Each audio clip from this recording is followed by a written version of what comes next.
Pada saat live IG Bosman minggu lalu, ada beberapa hater mengatakan dengan menulis di komen, "Fuck Bosman," memaki dan menghardik. Tapi kita mah nggak baperan, seru-seru aja. Di sisi lain, banyak sahabat yang gerah. Di sini kita harus meluruskan. Dunia politik memang kental dengan istilah propaganda. Propaganda tujuannya adalah merubah mindset untuk melindungi kepentingan pejabat. Penting untuk merubah banyak mindset agar menyetujui tindakan mereka. Kalau ada yang tidak menyetujui, maka terbaik adalah dengan membuat mereka yang idenya berbeda tersebut dibenci. Kebencian itu sesungguhnya tidak ada. Kebencian itu harus ditanam. Ketakutan juga sama, tidak ada. Ketakutan itu harus ditanam. Itulah senjata buzzer. Kebencian dan membuat ketakutan.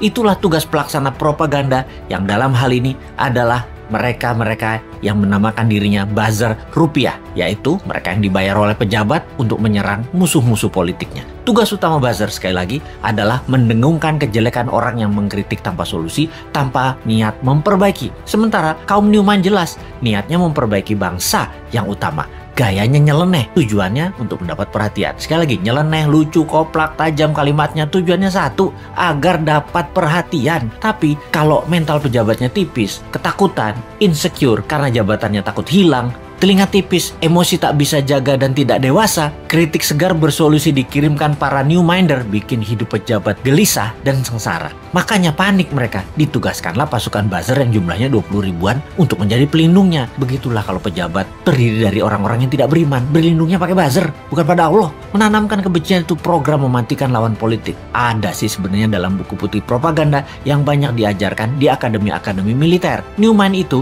sering mengkritik, namun selalu memberikan solusi. Lalu kesannya anti pemerintahan secara keseluruhan. Padahal hanya anti pada 2 orang pejabat doang.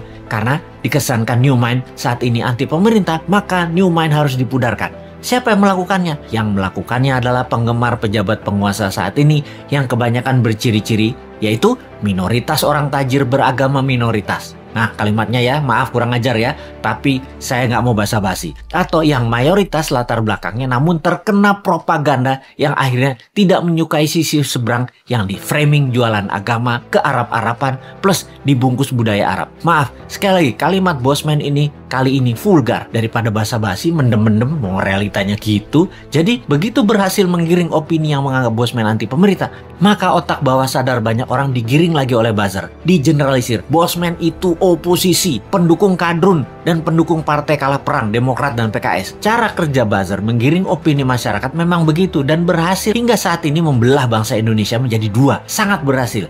Namun efeknya sekali lagi membuat bangsa ini terus aja banyak konflik. Kalau Bosman mengajak diskusi yang beda pemahaman bernegara, tidak membuat belah negara ini jadi 2. Old mind, new mind, tidak membelah rakyat di bawah, tetapi menjelaskan adanya otot pengetahuan lain atau muscle knowledge yang itu akan menambah dewasa banyak pihak. Sehubungan dengan old mind versus new mind dalam konsep bernegara, Bosman mengatakan berkali-kali, new mind adalah siapa saja yang menganut MMT ekonominya, nasionalis patriotis, tidak tergantung asing bernegaranya, pro-life, mendukung sustainability lingkungan dan membuat Indonesia menjadi negara superpower di ulang tahun kemerdekaan Indonesia yang ke-100 yaitu tahun 2045. Mereka adalah para Newminder. Fenomena ini, incumbent dan oposisi, keduanya pernah menjabat 20 tahun terakhir. Terbukti, tidak membawa Indonesia menjadi negara superpower. Makanya, Newmind bertanya, 24 tahun ke depan masih mau sama mereka lagi pola pikir dan pola tindaknya? Atau mau main baru pakai bernegaranya ala Newmind? Inilah demokrasi. Kalau kalah Newmind legowo juga, nggak muring-muring ngacak-ngacak demo-demo, nggak baper, basi itu mah. Buktikan saja di dalam kehidupan keseharian Newmind. Kalau ternyata kaum Newmind lebih makmur, lebih sehat, lebih bahagia, ya monggo diadopsi secara nasional. Kita masih asik-asik aja. Jadi misi bersama jangka pendek kaum Newmind adalah mempromosikan konsep ini ke 250 juta saudara sebangsa dan setanah air. Jadikan bahan diskusi, rembukan secara masif, dan akhirnya kesempatan itu akan dibuktikan di kotak suara tahun 2024. Kalah menang bukan masalah, itu demokrasi. Pertanyaannya sekarang, bagaimana caranya 250 juta orang mengenal dan memahami konsep Newmind dalam waktu cepat? Urusan suka nggak suka itu nomor 2. Yang penting masuk dulu dan difahami. Ada saran nggak ya supaya Newmind bisa sukses?